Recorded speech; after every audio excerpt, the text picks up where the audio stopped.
T'aimais construire quoi quand t'étais petit? Aussitôt que je m'en souvienne, j'avais plein de jeux de construction. J'adorais assembler, construire, imaginer. Cette tour-là, elle fait 165 mètres. Là, on va au cœur du réacteur. Et j'ai le droit d'être là, moi?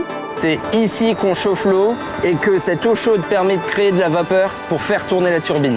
Je suis ingénieur à la centrale nucléaire de Cattenom. J'ai la chance d'avoir cette passion et d'en vivre parce qu'en fait, le terrain de jeu en centrale, il est immense pour ça. Ici, il y a un écho exceptionnel.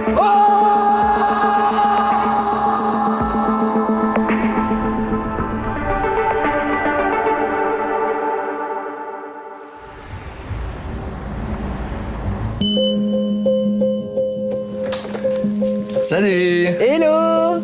Alors ici, on est au milieu de ma maison. C'est ma pièce à vivre. Là, on est à Argancy. J'ai un petit chat. Il a que 4 mois. Je te présente Ozzy. Il est en train de coloniser mon salon. Il y a des jouets partout. Argancy, c'est juste entre Metz et Thionville. Pas très loin de la centrale nucléaire de Cattenom quand même, mais aussi assez proche de Metz.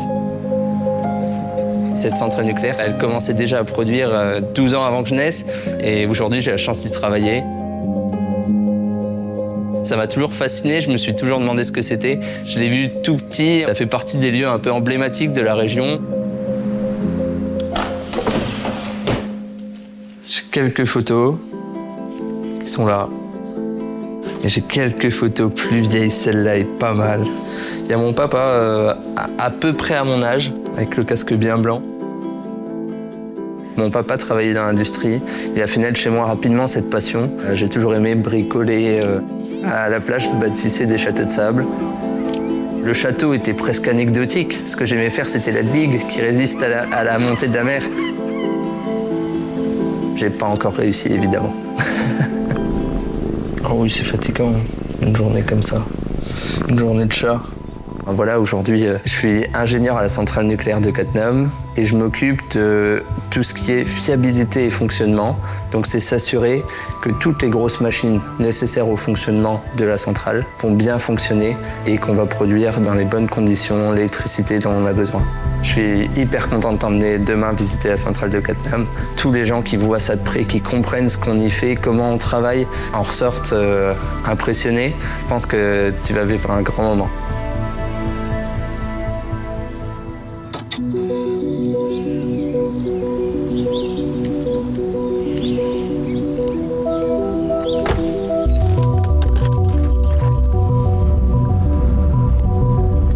Regarde là-bas, on devine les 4 grandes tours aéro-réfrigérantes de la centrale nucléaire de Cattenom. C'est pas du tout de la fumée, c'est que de la vapeur d'eau finalement. C'est un peu notre fabrique à nuages à nous. En voyant ce panache, tu sais qu'on est en train de produire l'électricité du pays. Donc ça, c'est aussi ce qui donne du sens à tout ce que je fais au quotidien. Ça fait quoi de toi la première fois que t'es venu? C'était le 2 octobre 2021. Ça y est, j'étais ingénieur et je me suis dit c'est ici que je vais travailler. C'est un rêve qui devient réalité.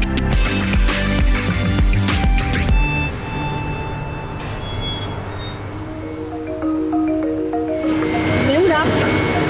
Pas du tout. Là, on est dans la salle des machines du réacteur numéro 3. C'est ici qu'on produit l'électricité. Cette turbine, elle tourne à 1500 tours. C'est très bruyant. Je vais t'emmener ailleurs. Alors, petit fun fact. Toutes les turbines, elles portent un nom. Cette turbine-là, elle s'appelle Georgette. Georgette, c'est le nom d'une assistante de direction au moment où on a démarré cette turbine-là.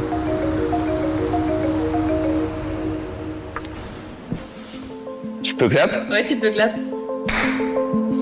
Ça va, t'es à l'aise? Ouais, très. Là, on est dans le simulateur de la salle de commande. C'est une salle d'entraînement et de préparation. Et c'est ici que j'espère apprendre à piloter un réacteur.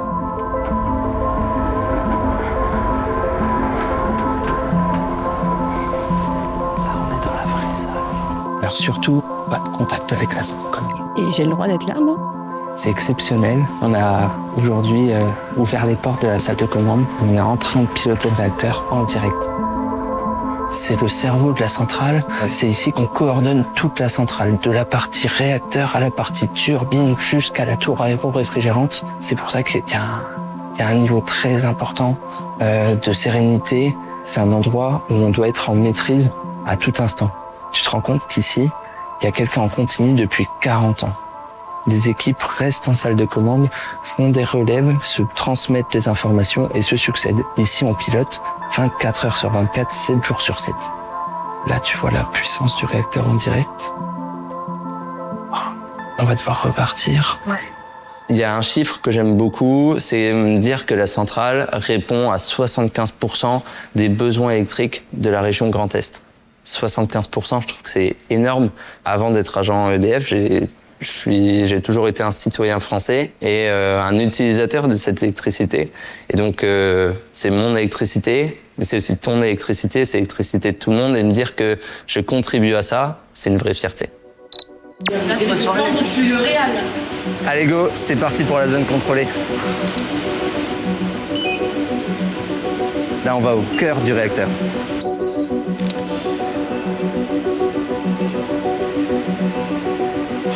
Là, on va passer d'une zone propre à une zone dite contaminée. Elle n'est pas réellement contaminée, mais on se protège dans tous les cas de la contamination qu'il pourrait y avoir.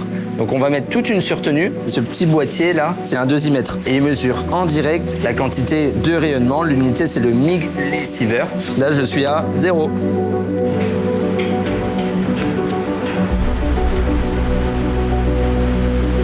Là, on est ici au milieu du bâtiment réacteur de la tranche 4. Ce réacteur est à l'arrêt pour la maintenance. On va recharger le nouveau combustible nucléaire dans quelques temps. Personne ne vient ici lorsqu'on est en fonctionnement. Il n'y en a pas besoin. On peut tout piloter, mesurer et contrôler depuis la salle de commande qu'on a vue tout à l'heure. Là, on va tout en haut du bâtiment réacteur. C'est le point le plus haut auquel on pourra accéder.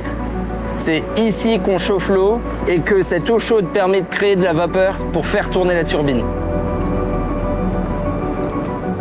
Un bâtiment réacteur comme celui-là permet de produire assez d'électricité pour 700 à 800 000 foyers. Pas mal. Ouais, c'est français. Je trouve qu'en France, on a souvent un regard très critique sur nous-mêmes, mais quand on regarde derrière nous, on ne cesse de bâtir de belles choses.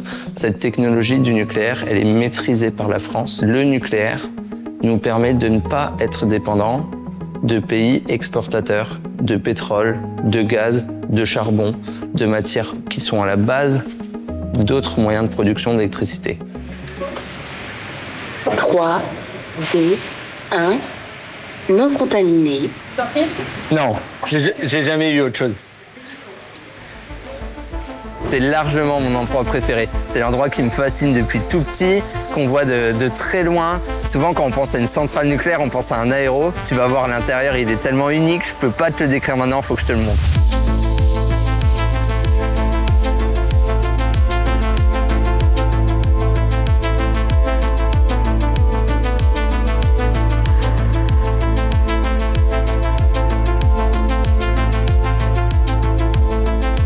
Ici, il y a un écho exceptionnel.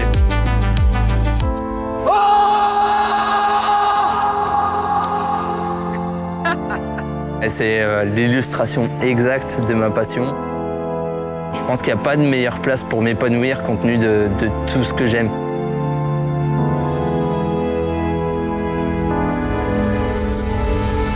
Là, aujourd'hui, j'ai 28 ans, presque 28 ans. Honnêtement, quand j'étais à l'école et en sortant, je pensais pas pouvoir avoir une évolution comme celle que j'ai aujourd'hui. J'ai 2 passages qui me font rêver dans ma carrière. J'ai envie d'être ici, aux commandes d'un réacteur. Et puis, je pense qu'il faut pas s'interdire de rêver. Je rêve d'un jour être directeur d'une centrale. J'aime le monde que j'ai découvert et je suis fier de le transformer vers un monde qui me plaît encore plus. Et je pense que je suis un bâtisseur.